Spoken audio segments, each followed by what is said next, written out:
Sampal, part of Mad About Growth. Mad About Growth is an invite-only community for sales, marketing, and strategy professionals. So we essentially started this as a phygital community because we don't want it to become yet another like a LinkedIn group or a WhatsApp group or a Telegram group where eventually you end up just receiving forward messages, right? So one way to kind of differ from that is having this invite only thing where right now people who are here in this live recording are part of our apprenticeship team, the first batch that we have taken. So what we do is as a community, we are learning and practicing, right? So in learning piece is where this podcast also comes in, where people from the industry who have been there, done that, come and share their knowledge with us. And the other thing that we also do is, learn from research papers and the other formats that are available to us. So one thing is we have written a book called the Growth Engine Handbook. Growth Engine Handbook is like the name suggests, it's not a book, it's a handbook where we have right from understanding a company through lean canvas to understanding a customer, buyer persona, buyer's journey. How do you create content for these people in each of these buyer segments and the journey that they're taking till they reach and make a purchase or like complete a goal that you have set for your company, right? So this is the framework that we are using for the apprenticeship also. So what we do is we take an apprenticeship, we give them so right now we have 5 different groups working on 5 different brands. So the goal is to grow these brands in the next 2 months time frame, following the framework that's given in the Growth Engine Handbook. So it's a win-win for everyone involved because people with no or lesser skill compared to professionals working in the growth field. They get to work on real world brands. They get to read the book or the handbook and then apply it in real time and see how it's progressing. So that's one. And the second thing is for the brand's perspective, it's they can also test it out with a minimal commercial intent over there, right? So one thing that has come as a surprise, which we didn't really envision, was these brands now want to continue with their apprenticeship after this 2 months also. So now that's a good thing. So in the second batch onwards, that'll be very clear for people even when they join us. Okay. So that's about Mad About Growth. So we learn through research papers, through the books, whatever we get our hands on, and then we practice by building the brands, right? And podcast comes in as a way we can interact with the industry and academicians. So in the future events, we have like professors from MICA coming in and talking about the research that they're doing in terms of marketing and stuff like that. All right. So that's about Mad About Growth as a community. Now, with that, I'm gonna quickly introduce or set the tone for why we are all here. So we are here today because we have Chaitanya with us. Chaitanya, his bio is he started working on his side projects and building WordPress websites at the age of 17, part of the crazy startup called Crazy Heads. And when he was 19 years old, he tried everything right from brand development to sales to building stuff and marketing, which accelerated his journey towards, a full-fledged marketing career. By 2015, Crazy Heads was India's fastest emerging digital media startup. Back when SaaS industry for the last 4 years, and he has launched products and helps companies scale growth and revenue using cost-effective and lean methods in Southeast Asia, Africa, and North America.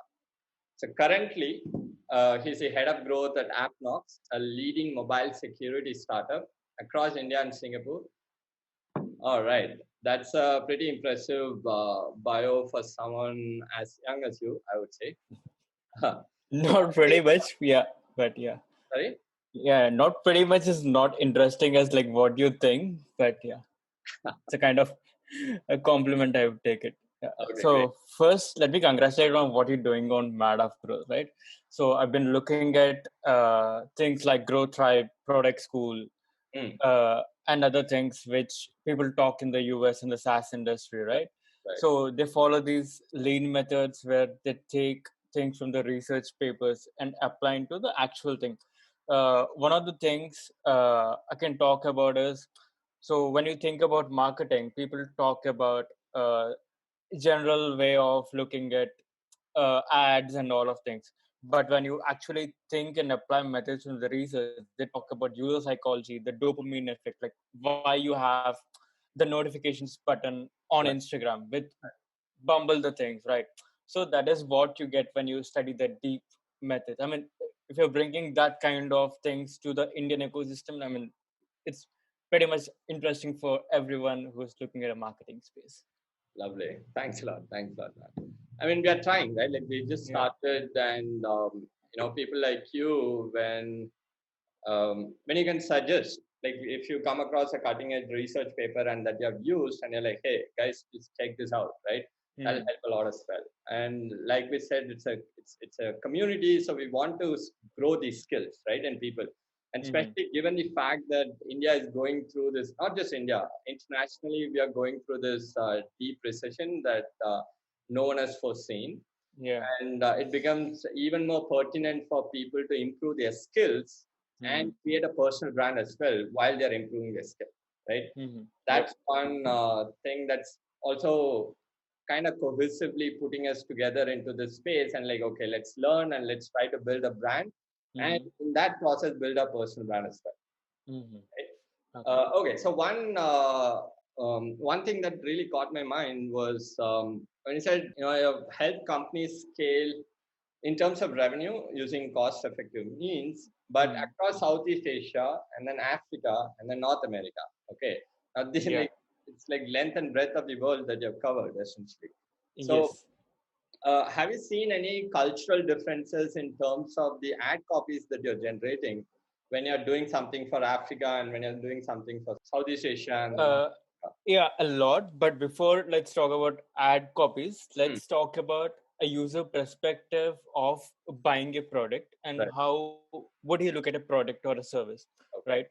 So when you look at Southeast Asia, the one thing which he would look at is uh, Southeast Asia is filled with financial banking kind of companies. Hmm. They would look at security. They would look at what features would cut down my costs, what features would increase my revenue, Hmm. uh, how am I different from two biggies of the world? Like, say, he's competing with Apples of the world, two HCLs. Hmm. If you're a new startup, like, how am I different from this? Okay. So that is what a Southeast Asia talks about. When you look at Africa, they talk about the scale. How Hmm. can I grow from 10x to 25x? How would this particular user or a particular feature could help me get there? Right. Because Africa is limited in terms of the how the world sees it, but it's doing great in terms of the research and Hmm. the kind of, so there are $1 billion startups coming up from there, like Right. on many terms in terms of payment gateways and all of that. Hmm. North America, it's all the Silicon Valley and all of that, Hmm. but it's all omniculture. Like there are people who look at multiple things from uh, cultural fit and also adaptation. So one thing which acts as a blocker for you in North America is if you can't have someone who can understand the local culture. Right. For example, there are many companies who say that, hey, I can't work with you if you don't have an in-house guy in the Silicon Valley, because they want to have someone so that they can have a trust factor. Hmm. So this is what you need to think when you're approaching your marketing strategy, and then comes your ad copies, relevance, Hmm. and how you write your ad pages and other things and stuff. Right. Okay. Great. Uh, that's actually a good point. Okay. So now, is it because that Southeast Asia is mostly fintech related startups that Mhm. Appknox launched over there? Like, can you tell us the journey with respect to Appknox? How did you join them? And the story from there? Yeah, Hmm. so we ideally want try to launch in India, and we failed drastically. One of our first companies was Paytm, which we wanted to work with, and if you see that the pricing which they wanted to pay is less than an Apple mouse now.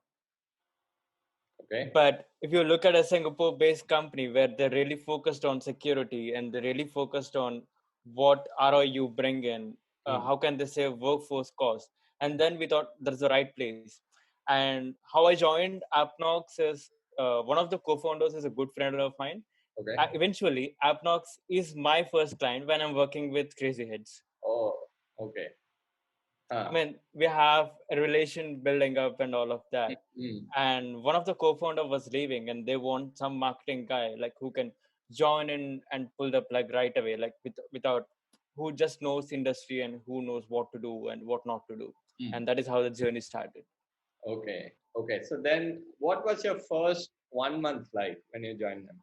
Uh, so I can give this as a tip whenever you join any SaaS company. Just start off with your understanding your competitive space. Consider two guys or three guys. One could be where you can compete with. One could be where you can't afford to compete with, and other could be in the median. Okay. This is my first thing which I did. Okay. So I did figure out who are my competitors, what are the features which they are offering, what are the features which we are not offering. Okay. What are their marketing budgets like? Spent my time talking to Gartner analysts, G2 research analysts. So this is my first 45 days to 2 months. So then we figured out these are the things which you can do. These are the things which we can't do. This is where we have money to do it. And this is where we can't take a risk because of so and so factors.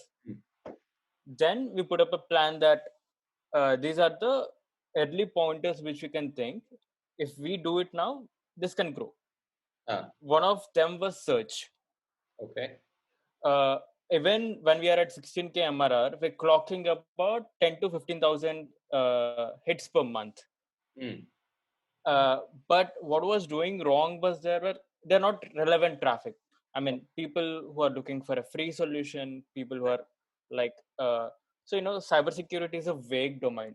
Like, even a college student who wanted to do their research project can come on, land on the website if he's searching for relevant keyword. Okay. So we wanted to pivot that user persona to a level where SMEs and enterprises find about Appknox. So this is where the pivot happened. Okay. And then we identified what are the breakpoints, like what are the keywords which were ranking. So this is a thing in search, right? So unless you, it's easy to crack, and it's also very hard to crack. Unless you understand the user in the right way and you have all your check marks like technical SEO and A, B, C, and D right, and you can't get there, you can't be found. And you need to understand how a user would search. For example, I'm a marketer, I might search best security tools, but if I'm selling to a CISO, he might not search for the best security tool. He might search for how can I reduce my security cost. So you need to figure that out. So that is what we figured out, and then we used our existing efforts to build a top layer on top of what we wanted to. So let's say we're ranking for a keyword called as vulnerability assessment. Then we use that keyword as a base keyword, and then go with the next level of additional layer of search improvisation. So that is what drove the search to relevant audience. Right. Okay, great. So now you started with competitor analysis, like what, and you also talked a little bit about Gartner analysts you spoke to. Can you expand a little bit on like what kind of tools that you used and the process that you followed?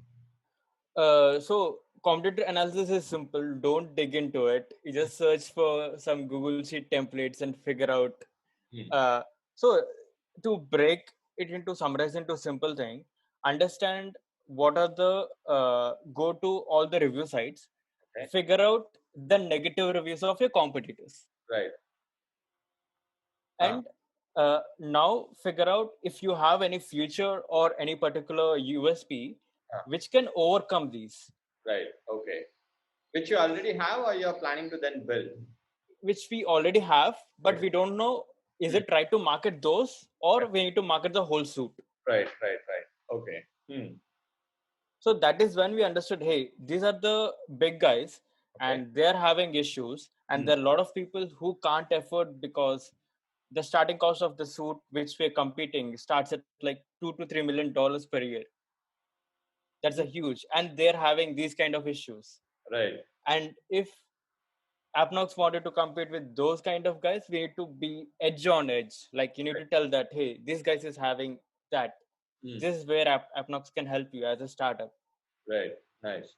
So when you say app review sites, you're talking about like It's not about app. It's all about look at software suggest. software suggest, Look at Gartner. Look at G2. Also look for keywords like cons of a particular tool. Look for controversies of a particular tool. Bad reviews. Like use all your keywords.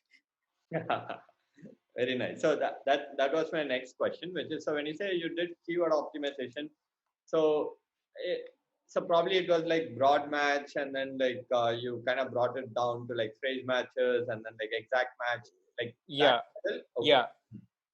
I mean, it also involves multiple things, right? And also you need to, I mean, actually, the movement marketing comes in every stage of marketing. It's not a particular thing. For me, the most successful campaigns which I did is everything on movement marketing. Okay, great. I mean, I can take like more than 100 examples. Okay, great. Let's talk about that. So let's try to define moment marketing. Okay. Yeah. And as far as you're concerned, what is moment marketing? And then tell us about the top 3 things that you did with respect to moment marketing within Appknox.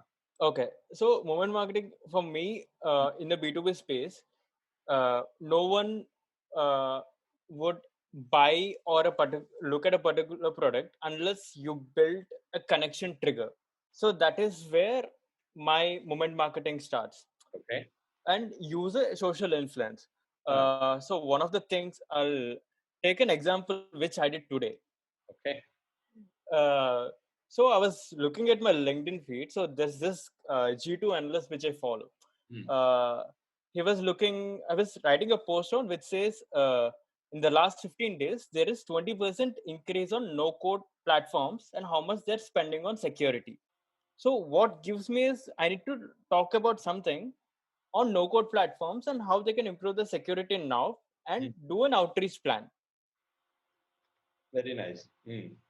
So other one is, the Arogya Setu thing. I mean, it's kind of haywire on a lot of things and all of that. So we took that and we challenged the hacker saying that Arogya Setu is safe. Intentionally it is safe, but what he's claiming is just for the social stigma, like getting the followers and all of that. Who that Elliot Anderson? Yeah. And we had a fight with him when he did the same thing when Aadhaar got breached, and like we had that kind of, we eventually like get in fights with him. Okay. So that is when we told that, hey, this is safe, because we wrote a long blog post saying that this is why Arogya Setu is safe. Whatever you're claiming is false because of these and these reasons. And whatever you're talking is the functionality of the app, not a security clause. Nice. So this is the movement marketing. Okay. Because you said, let's say G2 Crowd analyst is writing about no code and how people are spending very little money on the security aspect. Okay. You see that.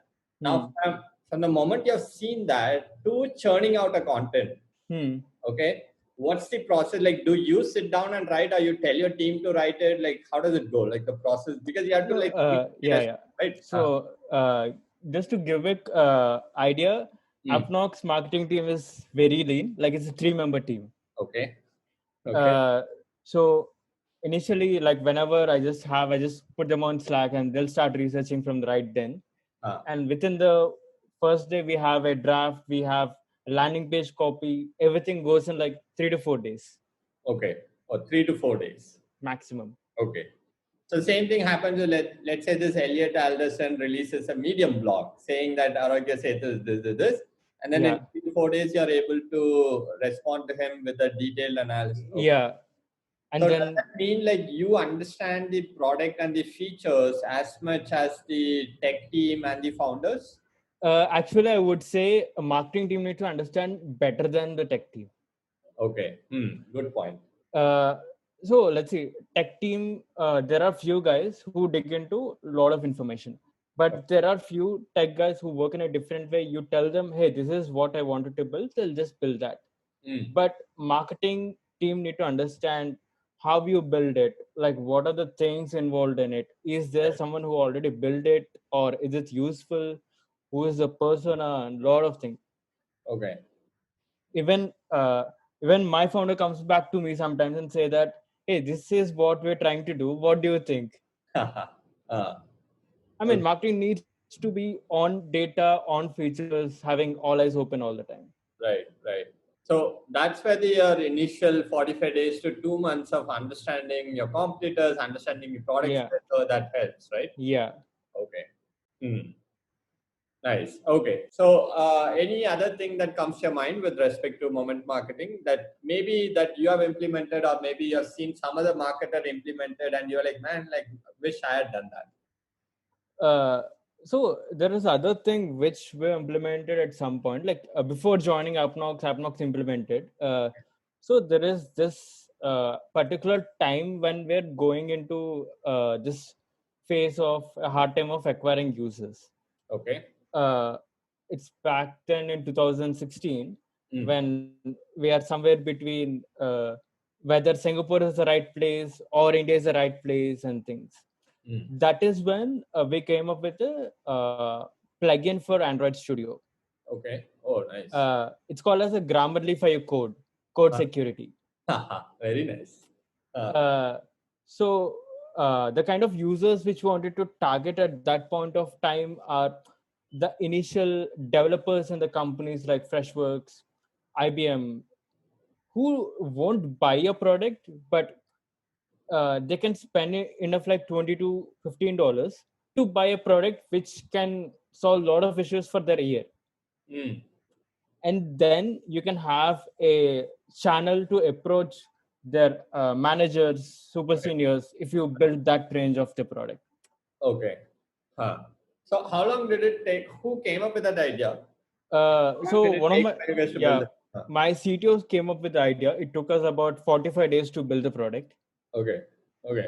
And then we were on production ranking one on security for about a month. Very. Then that drove us about 25,000 visits, a lot of signups. I mean, we don't want it to be commercialized in the start. So Right. what we did is we open sourced it. We want people to add features into it. Nice. Like, so this is how the security domain works. So you can't go to any guy in security and say that, hey, this is my product. I'm giving a free trial. Try it. They won't. They just say on the face that I'm not listening to you. Mm. So you need to have a proper message, a story. Why did you create this? Right. What? Uh, how did you create this? Why I should use it? Mm. Why you are not using it now? Right. Mm. I mean, they won't even listen to you. Correct. I mean, marketing in security is like way different from marketing in other techs. Correct. That's true. So we have been talking about all the positive aspects of these things. Yeah. Can you tell us a little bit about the things that you really thought would work, but it like fell flat? Okay. So this is a PR release which backfired. Okay. So it's I don't want to take the name of the company for a couple of reasons. So actually, it's one of the government agencies which we're working with, Okay. and somehow there is something happened, and the marketing team back then said did a press release that we're working with this particular company on so and so, and did some PR activity, Okay. and where they eventually forgot to mention about certain things, Okay. and there is a clause in our agreement saying that you can't do a press release while working with a government agency. Okay. So So it's a like, moment marketing, but it's a backfired. that's true. But like it's probably also because like the team was very small, so you guys didn't go through the entire process of. I mean, it depends on multiple things, right? Whenever you think of a company which is growing at the hyper growth stage, Hmm. you think of ways to build your brand.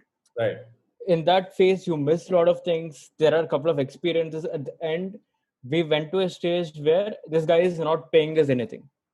Okay. And he's using a service for free Right. because we did a PR release. Okay. Got it. All right. Anything else you want to cover in moment marketing before we move to the next section? I think that sorts it out. But Okay. if you have any particular questions on how do you really think of a moment marketing approach, I can give a couple of examples. Yeah. Please do. So moment marketing is just like influencing a particular situation, right? Right. So if you are in a particular industry, look for guys who are the decision makers for the entire industry. Let's say look for someone, if he says Instagram is dead today, the whole industry will believe him. So look for those guys. Okay. And follow those guys. What are they talking about? Right. Makes sense. So look for those guys who claim that this is wrong, and they get some bad and positive PR out of it. So this is an approach which defines your moment marketing initial point, where you think, hey, this is a user and this is what he's claiming. And if he's talking about it, the whole world believes it. This is very interesting because this kind of ties then influencer marketing, but you're not using the influencer to say certain thing, but you're just following that person, and then the moment she puts up something that you can use, then you use moment marketing and then like create a content around that. Yeah. Very nice. Okay, so that's one. Yeah. What else? So you want to give me more? Okay. So that is one. Two is always look for your competitors. Like what are they doing? What are they not?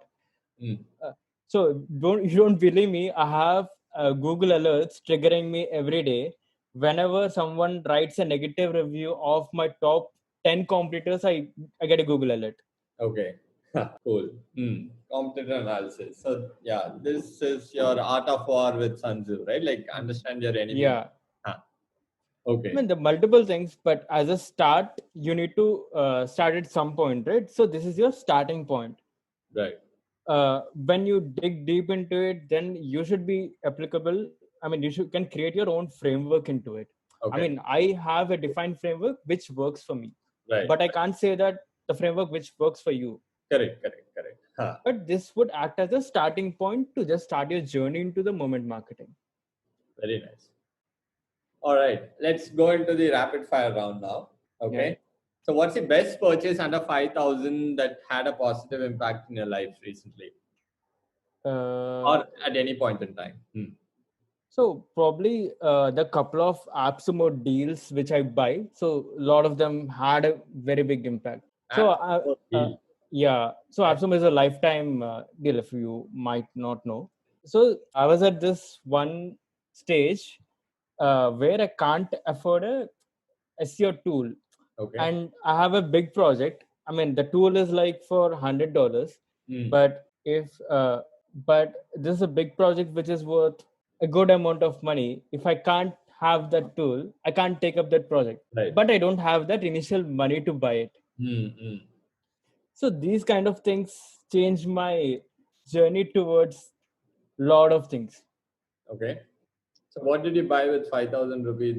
So I grabbed a lifetime deal on Appknox that is back in, I think probably like 4-5 years back. Oh, lovely. So you still have that? I still have that. Oh, awesome. But like, do you find Appknox useful for Indian content? A lot. I mean, think of this thing. So consider you're building a startup where you're evaluating a lot of things. Consider you are, as a marketing guy, you're trying A, B, C, and D tools, and you don't want it to pay $50 or $100 per month. The good thing about Appknox is like you try the tool. If you're not liking it, you get an initial refund. If you like it, you grab it for an entire life for $49. Okay. Cool. I mean, if you're very lean, like you have string marketing budgets when you're starting up, and you don't know what tool to use, what not, you're just figuring out your own things, right? Right. Acha, so next one. What's the book that you have given most as a gift? The world of marketing, there is one book called as Steve Jobs' Presentation. So where the author talks about how you need to present your ideas well. So this is an example he takes it. So when they're releasing the first iPod, they talks about 1,000 songs in your pocket. Right. Sony is doing the same thing when they're talking about some other thing, but they didn't sell because what really sold is 1,000 socks in your pocket. Right. True. So this is one kind of book which I love. Other one is Underground Marketing by Russell Benson. Russell Benson is the founder of ClickFunnels. So ClickFunnels is a marketing tool that changed the entire industry of how marketing works. Okay.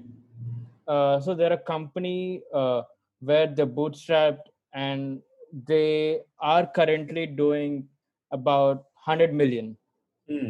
And the growth is in like 4 or 5 years. Very nice. So these are the kind of books which fascinates me. I mean, everyone has their own choice of books, but they're like my kind of books which I read. Lovely. Okay. Next one. How has a failure or an apparent failure set you up for later success? Which is what you're doing right now. Let's assume this is like, yeah. So Excellent. always consider a failure as your starting point to do something big. So I see a lot of parents and a lot of guys who say that, hey, get a job in TCS, get a job in Wipro, and all of that. I mean, that is limiting yourself from something which you wanted to do. Okay. If the kid wanted to do something, don't limit him for certain things. Let him do the thing. If it's not working out, then let him figure out. Hey, you just turned 21 when you're completing your graduation, and you're not that old. I think you will figure out your things until you reach 26 or 27. That is when you figure out your things. So play with the things until 26 or 27. Then figure out what you actually wanted to do. But like I don't. But what's the failure though? Sure. First failure for you. So the first failure is there are a lot of failures. So there is this thing where when my dad said like you're not fit for anything and you can't do any stuff and all of that, but eventually that gave me the motivation to do something big. And it's not about just my dad. Like a lot of people who said that, hey, you're just wasting your time on working on an idea which doesn't work. When I was my third year of grad, second year of grad, like a lot of my professors said, even my best friend said, hey, why are you wasting your time? And you're not even enjoying your life and you're not even working on something which is valued. You're just wasting your time. I mean, that is a negative thing. And that affected me for a couple of months. Like, am I really doing that? Or this is just what they feel? Okay. And after some point, I didn't care what they say. There are a couple of days when I didn't talk to a lot of my friends for, let's say, 6 months, 8 months. And then I used to work on my own things. And then they came back after a couple of days. I mean, that is when they realized that, hey, this guy is doing something better. Very nice. Okay. If you could have a gigantic billboard anywhere with anything you want on it, right? What would the words be on that billboard that summarizes your life or like a world value that you stand by? As a professional and as a person, I value three things. So one is always have right mentors in your industry, and right mentors in the sense like even there are few mentors who say that, hey, do this, do that, but eventually they won't help you in figuring out when you're not doing when something is not going right. So you need to have someone where who would act as a friend. Even your friend could be a mentor. Even if your family friend could be a mentor. Even your ex-boss could be a mentor. So figure out that right mentor. So if I have a board, I'll have three things. One is I'll write who is my mentor, what I'm going to do today. I don't want you to talk about what I'm doing. In marketing, you talk about hey, 3-month plan, 6-month plan, 8-month plan, and 1 year plan. Mm. That is on the professional, but you want to be better as a person, and also better in terms of lot of things. Start with today, execute it, then go with tomorrow. Mm. So don't procrastinate things that, hey, I wanted to do this. How do I do? Do I have budget? Do I have the tools? Do I have my resources? Do I have a content writer in place? Do I have a designer? Don't procrastinate things. Mm. Figure out what you have. Try executing using that. Okay. That's all you need to do. That's the second one. What's the third? I mean, third is always just have couple of guys who believe in you. Have some close circle. Mm. I mean, in the startup world and always in the professional world, the way we're moving and a lot of things, you need Right. to have some good people. So just have a good couple of friends where you can hang out with. That's it. That's all I would say. Okay. Very nice. Do you remember the inflection point when you decided to do what you're doing right now? Yes, I did. Okay. So this is my inflection point. So before, so this happened when I was joining Crazy Heads, and before that, I had a startup. So this is like a 3-member team. Things are not going well right from first 1 week. I mean, there are a lot of arguments. We're not agreeing on anything. That is when I went back and thought, like, is this what I wanted to do, or is it something else? So Mm. that got to my face where I could think of a lot of things. So I have like A, B, C, D, E, and F. And what am I going to do if I'm choosing A? What am I going to do if I'm choosing B? Mm. Giving an example, after that, I had an option to do an internship at IIM Bangalore. I have an option to do a work with Crazy Heads, and then eventually being the co-member and all of that. I had an internship with Yelp, which is remote, Mm. Nice. and I have like a couple of other options. But what I eventually choose is the point which triggered a lot of things. Right. Right. So you ended up choosing Crazy Heads. Yes. Um, Yeah. Very nice.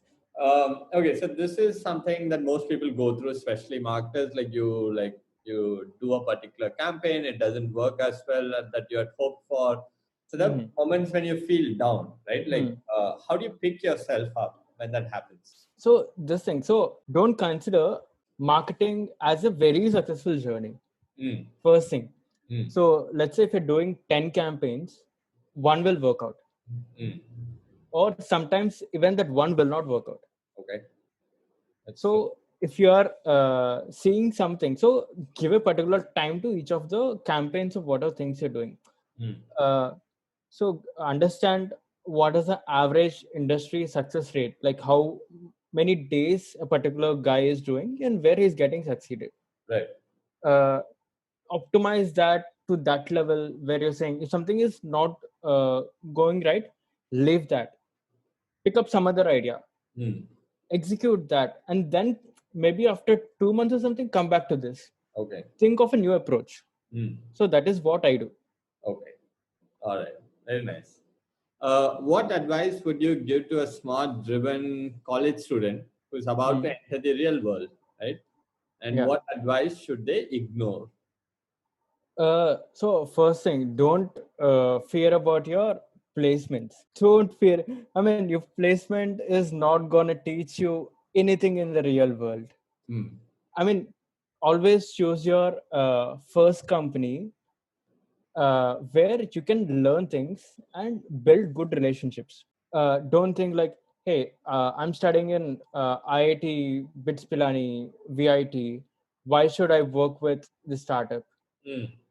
So don't think of those. So you're not too big to earn a lot of money. Right. You need to figure out if the industry which you're picking is right for you. You don't even know that. Hmm. So it took me a lot of time to understand that marketing is right for me. Correct. Hmm. So if you see a lot of marketers, so a lot of marketers come from a software engineering background. Right. So at some point, a lot of guys realize that marketing is for me. So you need to get to that realization where you need to experiment things and figure out if this is right. Is this what I wanted to do down the lane of 5 to 10 years? Or this is what I wanted to see in me. Very nice. All right. Do you think I've missed anything? Is there a question that I Uh, should have asked? so there is one tip I wanted to give Ah, for someone come into marketing, right? right, right. So there's a different acronyms, synonyms coming for the growth marketing, growth hacker, and all of that, and these are overhyped. Mm, So don't get into the overhyped titles and all of that. Figure out what you can actually do. So there are two things. One is whether you are some guy who can execute only two things and not you don't have a hands on multiple things. okay. Then choose a company which is more established and more where it is driven by processes than experiments. Right. If you're some guy who can get hands on A to Z, starting from paid ads to ABM campaigns to content, building landing pages, building n number of stuff, then get into a startup. Mm, mm, So figure out where you can go, whether you're a process guy or you're an executor. right. But don't you think like process helps you execute faster? A process helps execute faster, but you're only process driven than just Right, setting up right, documentation, right? right. You're not executing things unless you go in the room and say that, hey, this is what I did, and Mm, this is what worked out, and this is what I did in this particular campaign. lovely. Mm, And you need to be in a phase where you don't have your resources. You need to write your landing page, you need to understand your heat maps, you need to write your ad copies, you need to understand what keywords work, mm, how you need to bid your campaigns, right. what kind of you need to also learn. If there are times where I learned Python, I don't know Python, Mm, I have to learn Python mm, because I wanted to understand how the schema works on a website right. and how can I implement the JSON parameters and all of that shit. Mm, mm, mm, mm. So you need to be that guy where either you can get on hands on and do you're not a master in anything, but you can do learn and do and execute things, or you wanted to be focused on one or two things and then do that. Okay, lovely. Chaitanya, this has been a pleasure really talking to you. I'm gonna read this book called The Underground Marketer Yeah. or Underground Marketing. Hmm. That's one thing. And I really liked your answer about the billboard thing as well. People usually give a quote, and Yeah.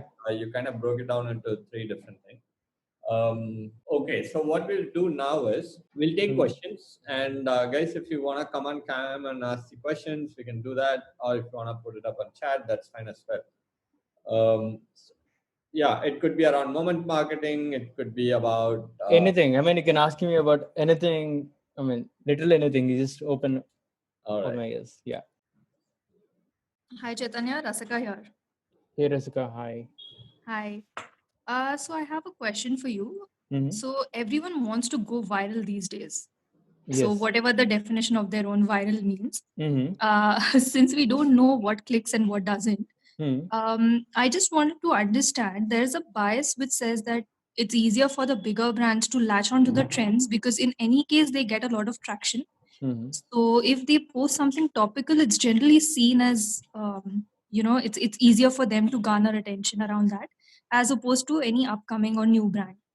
Okay. So yeah, so what would you So comment? consider this thing. So why would a user go viral? It's not something which I wanted to pay money and go viral. It's the dopamine effect which I would consider. Uh, Consider why Facebook went viral when they're launching. They don't have money. They're not a big brand. They're just sitting out of college. So it's a dopamine effect which kept the user addictive to the platform. So I want to see who are my friends are. I wanted to talk to add a lot of new friends. So these are the features which keep you stick to the platform. So think So this can be an example from a consumer perspective. So think an example where what are the things that can stick user. So always from the content perspective, it could be shareable content. Let's see, uh, I'm talking about how my company did some XYZ. It's useful for me. But you're talking about how XYZ failed and did something. So that is a shareable and share worthy content. So that is the virality and all the viral dopamine effect and how your it's all the virality is all about two things. One is the dopamine and other one is the neural psychology plus couple of things which we consider. Am I clear or you Okay, want? okay. Well, slightly. What I wanted to ask was, for example, the latest trend, if you see the search history, Google search history trend, which is the most latest, which is going on. So, as a new brand, it takes you more effort to come up with content which is kind of, very much, even if it's relatable, it doesn't tend to garner too much attention as opposed to something, I won't say lame, but something even mediocre, which is being posted out by big brands. Say, suppose a Coca-Cola puts up its search history, that is bound to get more traction as opposed to something even witty if any other smaller brand Yeah, puts up. got it. So Yeah, consider this thing. So consider Tinder as a company. So whenever they post content, they use people as their content creators, which means you need to build a credibility first. So Coca-Cola, the Nikes of the world and all this already have the credibility to talk about something and people will just believe it. So how do you as a small brand create credibility is something you need to understand whether you have your founder has that influence where he can talk about something and people will believe and start get attracted to it, or figure out a way where you build that influence and then got make that particular thing viral, or uh, collaborate with some influencer and make that thing viral. So I can name a lot of very small startups which are like 3 and 4 member startups which went viral because they built the credibility first. So they did launches and a lot of things and then build the initial traction, build the credibility, then they use that credibility to take the virality as a place. got it. Thank you. Suman? Hey Chaitanya, Suman here. Hey Suman, hi. Yeah. Hi. Thanks for the session, man. So I'm not sure if you have observed, there are a bunch of fresh graduates or people who are pursuing their final year, final year in the audience. Someone who would be interested in carrying out a career like you or shaping up a career like you, what are the top things that you would advise them to start doing right now, just after this podcast ends? Just after this podcast, so one thing is be data driven. Always question things. So let's say consider marketing or consider anything. So let's say someone says that this book is selling well. Uh, is this book really selling, or he's just claiming it is selling? So you need to question things. So when you start questioning things, that gives answers to a lot of things. So don't believe someone just says like you someone sees online, someone talks about that online. So always be a data driven approach that which you can implement in your professional and personal life. So that is what one thing which I would say. Nice. Okay. Thank you. There's a question on chat. Yeah. Hey, Chaitanya, let's consider you just started up with very limited resources. What's your first few things you would do to get your first customer and create a brand for yourself in the starting stage? To be frank, when I started up, it's just me. Always I had a limited resources. I never had resources which I already want. Even now, I don't have the resources which I want.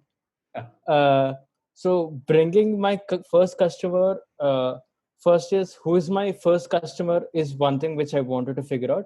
So I will drill down 100 companies who are, I call them as aimable companies. I will start cold outreaching to all of them. So this is my first thing which I'll do. If I'm starting a company where I'm the solo founder, considering I'm doing everything, I'm working with freelancers, what I'll do is I'll pick up LinkedIn, I'll figure out who are my top 100 companies. If I wanted to grow at that level, I'll start outreaching to all of them. Okay, so first select the first 100 people that you want to target. Yeah, 100 companies which can be your customers, right, who are aimable companies. It's not a small company. Consider the Pepsis of the industry or Apples of the world in that particular industry. Consider those are as your aimable companies. Yeah, because the effort is going to be the same. So might as well get to the big fish. Yeah. Okay, great. So this is from Sumit. Hey Chaitanya, any particular hard skill or software I need to learn to get into the growth marketing sector? Work on your math, nothing else. Math? Yes, obviously. Work on your math, work on your statistics, work on your logical ability. Be focused on your data-driven approach. Question everything. Always question things. There is no tool. So let's say you're using a tool like SEMrush. What does SEMrush? You just hit a URL. It gives you a lot of details. But if you don't understand what is a page relevance, what are the keywords, why they're ranking, why a particular keyword called as marketing tools is ranking, why the keyword called as best marketing tools is not ranking, you don't have an answer, or the tool is of no use.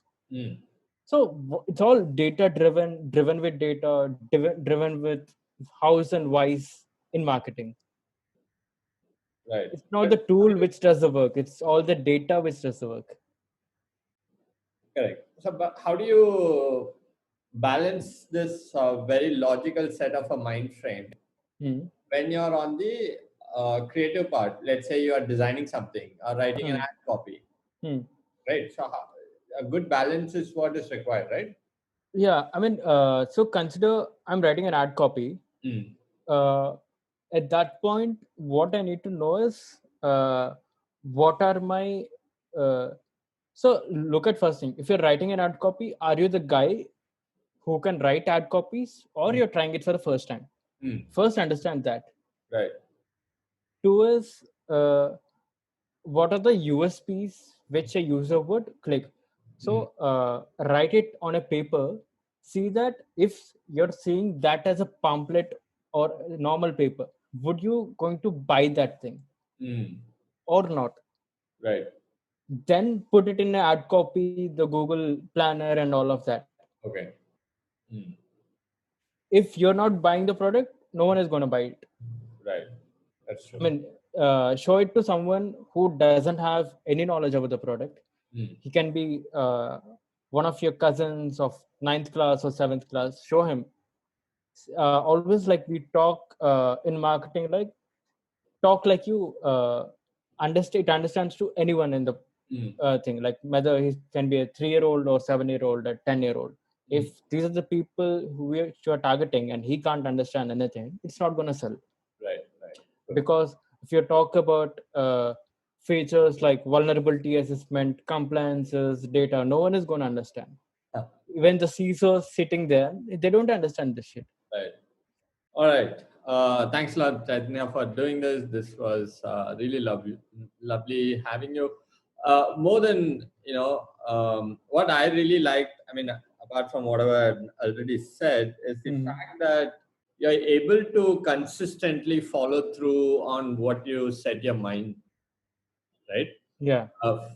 Be it while you're in your engineering college, and then like though your friends are all out partying and whatnot, you are more about building WordPress websites. And then at some point you felt that this college degree is not gonna mean shit, so like you left that and you went out, and then then amongst all the options that were available to you, you chose Crazy Heads, and that again is a contrarian thing. Like you could have gone with IIM Bangalore, you could have gone with the Elp remote thing, right? Yeah. Going ahead with that is again basically following what you want to, because at that point probably you wanted to learn a lot more, right? Yeah, you need to learn that intuition, what drives you towards a particular thing. So I think it didn't drive me at that point because I'm not capable of. So you don't learn the execution part of looking at things. So what you learn is the theoretical approach and building processes. Right. So that makes sense when you know how you can execute things at a basic level. Right. When I'm looking at eventually I went to IM. That is when, after 2 years. So that is when I know the shit, like what I wanted to do, how does this work, and all of that. Right. So you need to figure out which stage you are in the first place. Basically, you're a very self-aware person. That's all I can say. Yeah. And that's like the bare minimum for anyone to grow, right? Yes. Like you need to know like whether this is right for me or this is what I wanted to do, or if I'm doing this thing, it makes sense because there could be some guy who is earning a lot and he is coming from IIT and all of that, and some guy comments that, hey, this guy is earning from IIT and why don't you do that? That guy is doing something which he loves. I mean, it's not what I wanted to do. Very nice. Hopefully we'll have you back again, and Yeah. you know, like 5-10 years down the line, you'll probably be one of the top marketers in the world. Let's And see. I can clearly see that happening as well. All right. Great. Thanks a lot, man. Thanks a lot for